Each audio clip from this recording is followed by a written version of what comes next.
Alô, alô, gente bonita, cheirosa e arrumada da segunda série do ensino médio. Sejam muito bem-vindas, muito bem-vindos as nossas estudantes, os nossos estudantes, professoras, professores, responsáveis, funcionárias e funcionários da educação aqui do estado de São Paulo que acompanham sempre aqui com a gente a programação do Centro de Mídias da Educação. É um prazer sempre, uma honra e uma alegria estar com todas e todos vocês na nossa aula de Ciência, Tecnologia e Ética. Eu sou a professora Maria Fernanda, este é o meu sinal.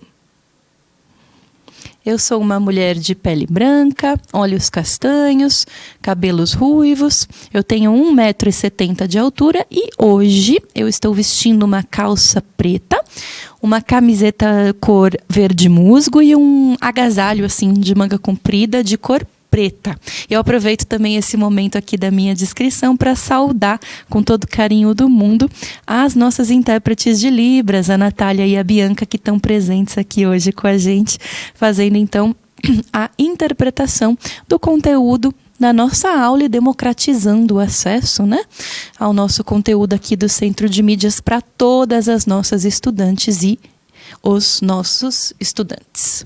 Quero contar para vocês que o nosso componente faz parte do aprofundamento Superar Desafios de Humanas e esse aprofundamento, por sua vez, ele está aqui, né, no seu percurso inicial, dentro da primeira unidade curricular que se intitula No Mundo, Tudo Está Interligado. Como vocês já sabem, todas as aulas deste componente são norteadas por uma habilidade de formação geral básica, né? Ela é fundamentalmente sempre a mesma, né? Ela que orienta aqui o nosso trabalho com as aulas e ela nos pede para a gente elaborar hipóteses, selecionar evidências e compor argumentos relativos a processos políticos, econômicos, sociais, ambientais, culturais e epistemológicos. Só lembrando que quando a gente fala de epistemologia, né, a gente está falando de processos relativos ao próprio conhecimento humano, tá certo? E com base em que, pessoal, que a gente vai elaborar essas hipóteses e selecionar evidências?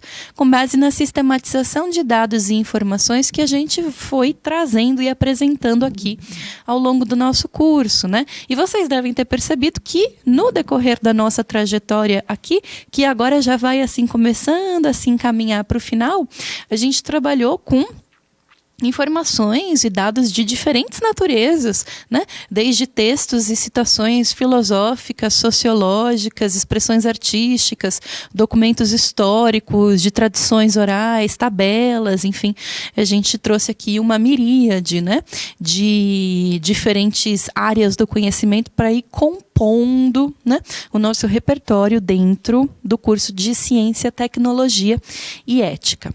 Hoje, pessoal, como vocês podem ver aí na tela, a imagem deste homem, né, de cabelos assim acinzentados, né, este homem que se chama Jean-Jacques Rousseau, ele é o tema, né, o filósofo, o pensador que vai conduzir as nossas reflexões no encontro de hoje. Para aqueles que já estavam ligadinhos lá desde o começo da aula, então essa é a aula de número 6 da atividade 4, que se nomeia Rousseau sobre as ciências. Aí vocês vão dizer assim, nossa, professora, mas o Rousseau falou sobre tanta coisa, ele produziu tanto, escreveu sobre tantos assuntos diferentes. De fato, né? Ele é um homem ali no século XVIII que, assim como outros que se intitulavam ou que faziam parte, né, deste contexto histórico, desse movimento do pensamento que era o iluminismo, tendia a se debruçar sobre a maior quantidade possível, de temas. E, de fato, não foi diferente com o Rousseau.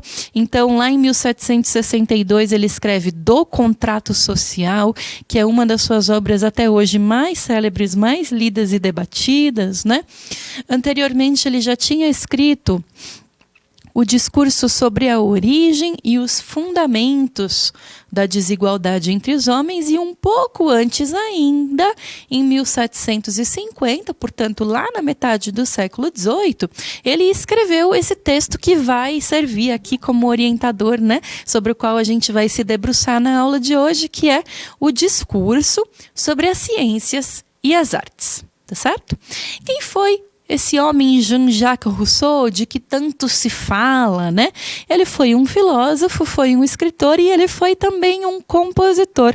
Tá aí uma faceta do Rousseau, né? De que a gente não comenta tanto, nem todo mundo sabe, mas o Rousseau também foi um compositor, né?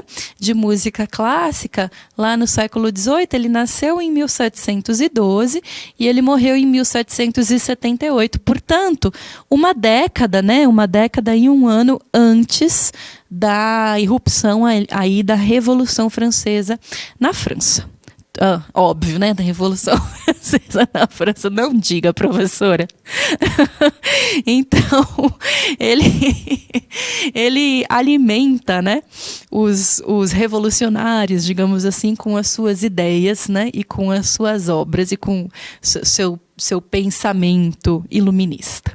Bem, o fato é que Rousseau também se debruçou sobre as ciências e as artes, mas não da forma como a gente imagina que ele tenha feito, ou pelo menos não da forma como normalmente, né, os autores e pensadores se debruçam sobre as ciências e sobre as artes, assim, normalmente de uma forma muito elogiosa, né, muito laudatória, fazendo das ciências e das artes, fazendo as ciências e as artes um permanente, um contínuo elogio.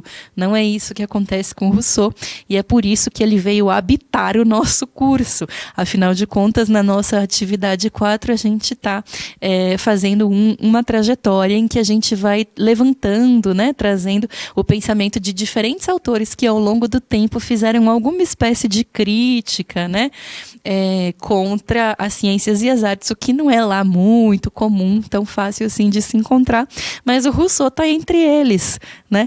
Na sua obra Discurso sobre as Ciências e as Artes, ele não vai, como a gente poderia pensar num primeiro momento, ele não vai fazer uma defesa, né? Ele não vai escrever um panegírico, né, sobre as ciências e as artes. Ele vai antes criticá-las na sua essência, com muita profundidade, chegando a dizer, inclusive, que elas são absolutamente inúteis para a alma humana.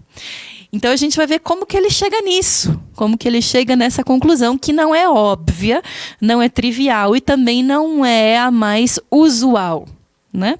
Então, a gente começa trazendo uma citação da própria pena do Rousseau, né? A gente foi buscar essa citação lá no seu discurso sobre as ciências e as artes, e aí ele escreve assim, cito: "Prevejo que dificilmente me perdoarão o partido que eu usei tomar." Então ele já sabe, pessoal, que ele vai ser polêmico nessa obra, nesse discurso. Ele já sabe que ele vai levantar reações raivosas contra o seu posicionamento. Mas mesmo assim ele segue dizendo: "Chocando de frente com tudo aquilo que desperta hoje a admiração dos homens, eu só posso esperar a censura universal."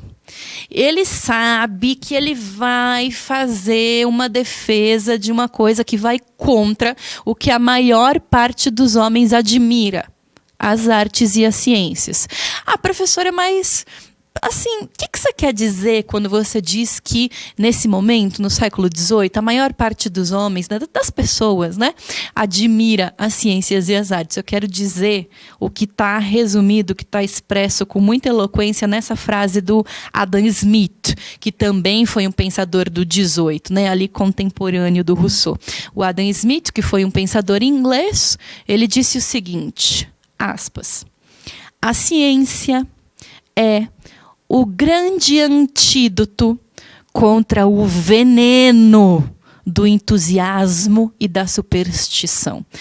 Olha o papel papel que o Adam Smith, né? Olha onde, em que lugar o Adam Smith está colocando a ciência. Como um poderoso, um grande antídoto contra dois venenos que, na sua percepção, assolariam a humanidade. O entusiasmo, ou seja, achar que já se sabe tudo, né? Mas sem saber. E a superstição, achar que já se sabe tudo, mas sem um fundamento muito racional, digamos assim. Então ele coloca o Adam Smith, assim como muitos outros indivíduos da sua época, ali no 18, colocam, né, a ciência nesse lugar muito glamuroso, muito prestigioso, né? Como se não houvesse qualquer outro tipo de relação possível com a ciência que não fosse uma relação de admiração, ou de gratidão, ou de, né? Então, esse é o lugar que a ciência está ocupando nesse século XVIII, e é para esse lugar que Rousseau vai olhar e vai falar assim, vamos ver isso daí direito, porque eu acho que não é bem assim, né? Então, ele diz o seguinte: eu vou mostrar para vocês que não é bem assim, e eu sei que todo mundo vai me censurar, mas eu vou fazer isso do mesmo jeito. E aí, como que ele faz isso, né? Como é que ele tece aí a sua crítica contra as artes e as ciências, né? Que é o que mais nos interessa aqui no nosso curso. Ele vai buscar em duas mitologias, na mitologia grega e na mitologia egípcia, duas figuras, duas divindades, dois deuses que, respectivamente, na Grécia e no Egito Antigo, representavam o conhecimento, a sabedoria, a ciência. Tá certo? Então, a gente lê lá uma determinada citação do Rousseau no seu discurso, em que ele escreve o seguinte: segundo uma antiga tradição, passada do Egito à Grécia, um deus, inimigo do repouso dos homens, foi o inventor das ciências.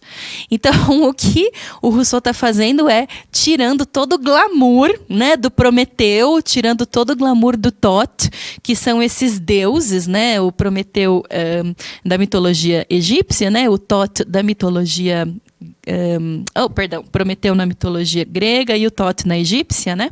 Ele está tirando todo o glamour desses deuses. Ele está dizendo o seguinte: olha, a gente não deve gratidão a esses deuses, a gente não deve admiração e nem reconhecimento. Se tem uma coisa que a gente deve ao Prometeu e ao Thoth, é raiva. Por quê? Porque supostamente, né, diz o Rousseau, eles nos tiraram do nosso estado de repouso. Eles trouxeram para a humanidade, para os seres humanos, o conhecimento, a sabedoria, a ciência, tá certo? Eles trouxeram a ciência para a humanidade, só que fazendo isso, eles estavam muito mais dando um presente de grego, né, um cavalo de Troia, do que exatamente dando a salvação da humanidade, o segredo do fogo e etc. O Rousseau defende que, na verdade, eles vieram perturbar o repouso e a calmaria dos seres humanos. Eles nos tiraram do nosso estado de repouso e nos colocaram num estado que é o estado de querer conhecer tudo, investigar tudo, se perguntar sobre tudo e achar que a gente tem a capacidade de dominar tudo que passa entre céu e terra, né? Só que esse desejo da ciência, esse desejo do conhecer, que nos foram dados por Prometeu na Grécia Antiga e por Thoth no Egito Antigo, esse desejo ele representou para a humanidade uma espécie de maldição.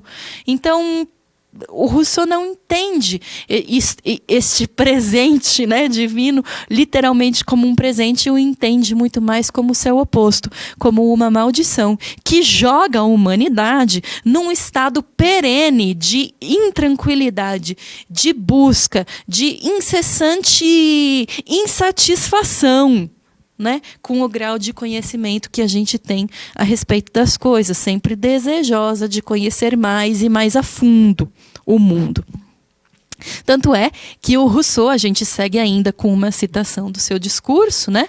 Lá pelas tantas, ele escreve assim para a gente, cito: com efeito, tanto ao folhear os anais do mundo, como ao suprir crônicas incertas com pesquisas filosóficas, ou seja, tanto quando eu olho para a história do mundo, como quando eu olho para interpretações filosóficas, né, da história do mundo, não se encontra uma origem dos conhecimentos humanos que corresponda à ideia que a respeito gostamos de formar. Ele está dizendo assim, gente, vamos parar com esse negócio de achar que o conhecimento humano é um presente dos deuses. Isso não tem correspondente histórico, diz o Rousseau. A gente pode olhar para a história, para os anais do mundo, para as pesquisas filosóficas, e a gente não vai achar essa historinha aí para boi dormir, que todo mundo gosta de contar, né? De que o conhecimento humano é uma espécie de presente das divindades. Algo que nos diferencia absolutamente do restante do mundo animal e que nos faz muito especiais. Não é nada disso, diz o Rousseau. Ele vai além e diz o seguinte: a astronomia, por exemplo, nasceu da superstição. A eloquência, né, a oratória, o bem-falar, nasceu da ambição, do ódio e da adulação. Nasceu da mentira, diz o Rousseau. A geometria nasceu da avareza. A física nasceu de uma vã curiosidade. Todas as ciências e a própria moral, diz o Rousseau, nasceram do orgulho humano. As ciências e as artes, aí ele conclui o seu pensamento, devem seu nascimento aos nossos vícios. Olha o giro na interpretação, na chave interpretativa que o Rousseau está propondo. Olha só, a astronomia nasceu da superstição, porque os homens acreditavam que, as pessoas acreditavam que, sei lá, a Terra estava no centro do universo ou não estava e queriam ver isso, enfim, nasceu de uma superstição, tá certo? A eloquência, então, pior ainda, nasceu da ambição, do ódio e da mentira, da vontade de convencer os outros sem possuir necessariamente a verdade. A geometria, diz o Rousseau, nasceu da avareza, do nosso espírito mesquinho, que queria fazer mais em menos espaço, otimizar recursos, da avareza. A física não nasce senão de uma vã curiosidade nossa sobre o mundo. E todas as ciências, assim por diante, diz ele, eu poderia ficar aqui enumerando até amanhã, mas esses exemplos já bastam para comprovar e para mostrar que todas as ciências nasceram do orgulho humano. Elas nasceram, portanto, de um vício. Daí Rousseau entende o orgulho humano como um vício. Então, o que ele está fazendo é procurando jogar por terra todo o discurso iluminista, né, que se vinha construindo até então, que na verdade era um discurso que já tinha começado lá na Grécia Antiga, né, da valorização exacerbada da razão humana, né, todo esse discurso que coloca a razão como única chave, único elemento, né, no qual os seres humanos poderiam se fiar para estar, né, no mundo com qualidade, com dignidade, eticamente, com bem-estar. Ele está jogando tudo isso no ralo e dizendo assim, balela, o que nos move para o conhecimento não é a luz da razão, não é nada disso, é vício, é orgulho, né? Então, ele faz um giro 360 graus, eu nunca entendo 360 graus, porque se você sai de um ponto, gira 360, você acaba no mesmo, né? E não foi isso que ele fez. Ele faz um giro, sei lá, 180 graus nesse entendimento, né? E ele vai além e diz o seguinte, tem mais, hein? Não só as ciências nasceram do orgulho, da avareza, do vício, como elas também produzem efeitos perigosos. Um dos efeitos perigosos que Rousseau diagnostica, né, encontra nas ciências, é a tentação do luxo. Então, lá no seu discurso, ele diz o seguinte, o luxo raramente existe sem as ciências. E as artes... O luxo raramente existe sem as ciências e as artes. E elas jamais sem ele. Então, O luxo até pode existir sem as ciências e as artes, é difícil, mas ele até pode existir. Agora, as ciências e as artes jamais existem sem o luxo. É quase como se elas dependessem, como se elas chamassem o gosto, a tentação pelo luxo. Por quê? Porque enquanto as comodidades da vida se multiplicam, né, pelos efeitos das ciências e das artes, as artes se aperfeiçoam, o luxo se estende. A verdadeira coragem, cito Rousseau, se enerva, as virtudes militares se dissipam. E é ainda obra das ciências e de todas as artes que se exercem à sombra dos gabinetes. Ou seja, as ciências e as artes, na visão do Rousseau, convidam ao luxo, que é um vício que, segundo Rousseau, tem a ver com a preguiça. Falando em preguiça, as ciências e as artes também jogam para longe a coragem humana e as virtudes militares. É quase como se ele estivesse dizendo o seguinte: com as ciências e as artes e com todos as facilidades que elas promovem para a vida humana, a gente acaba ficando preguiçoso, a gente acaba ficando enfastiado, a gente acaba gastando nosso tempo com nada, né? A perda do tempo é o terceiro efeito perigoso que o Rousseau encontra nas ciências e nas artes, ao lado do luxo e da preguiça, né? A perda de tempo, ele vai dizer o seguinte para a gente, cito: aquele que durante toda a sua vida fosse um mau versificador, ou seja, fazia maus versos, né? Que fosse um geômetra subalterno, ou seja, um geômetra medíocre, né? Tornar-se-ia talvez um grande fabricante de tecidos.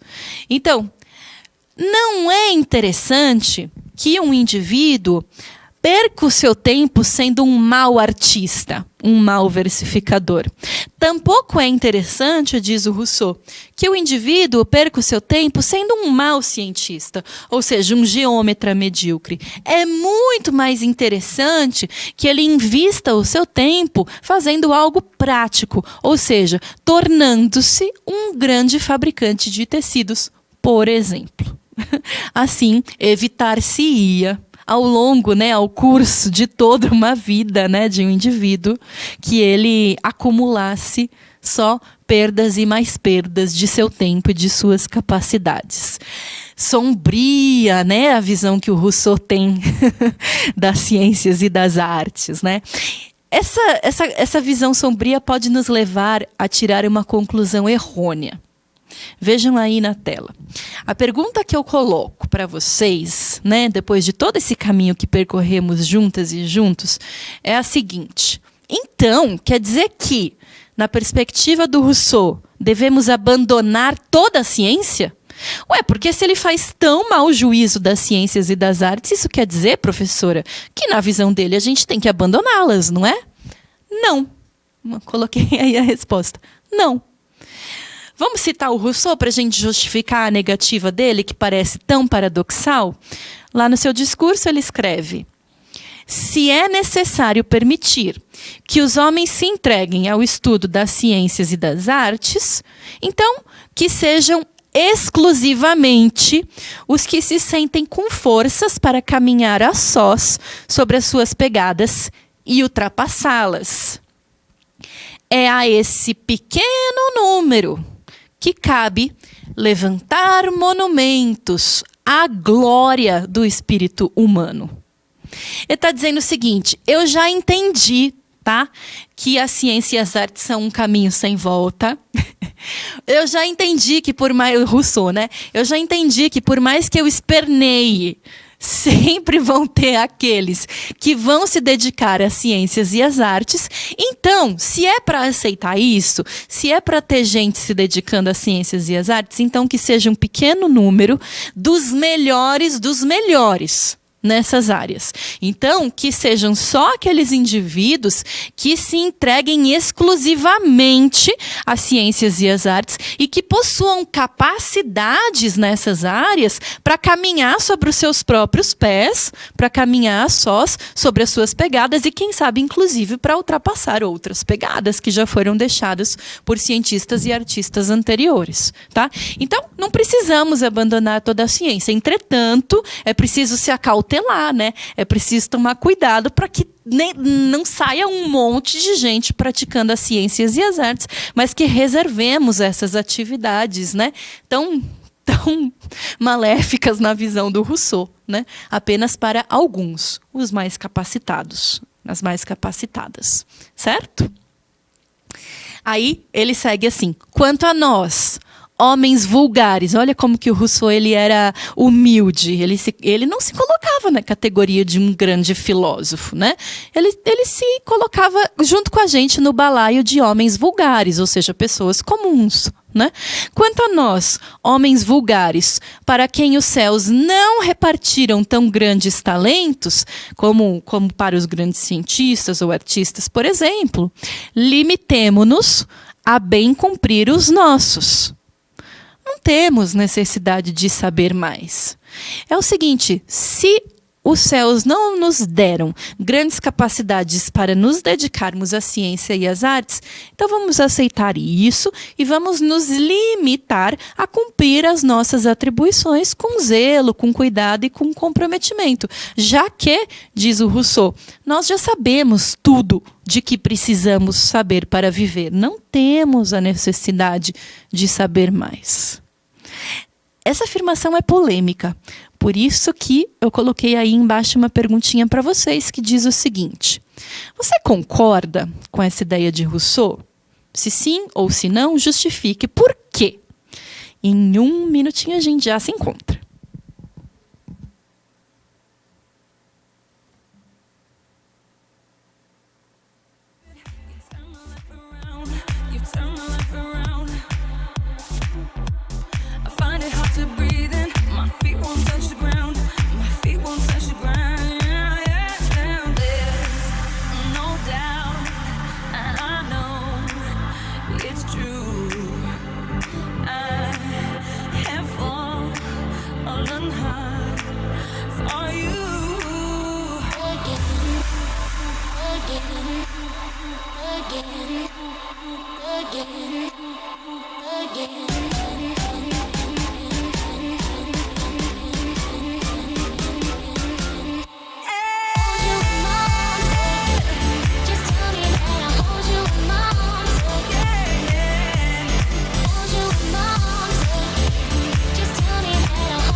Muito bem. Bom, concordar ou não concordar com Rousseau, qualquer um dos posicionamentos exige, né, que a gente argumente em favor ou contra o nosso posicionamento.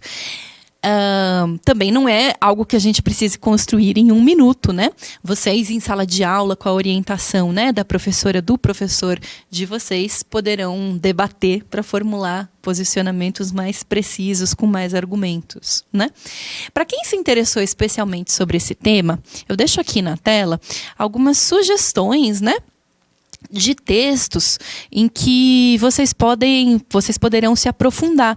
Então, tem um artigo, né, do Madel, né, que segue aí Prometeu acorrentado, fazendo uma referência direta à mitologia grega, né? Análise sociológica da categoria produtividade e as condições atuais da vida acadêmica.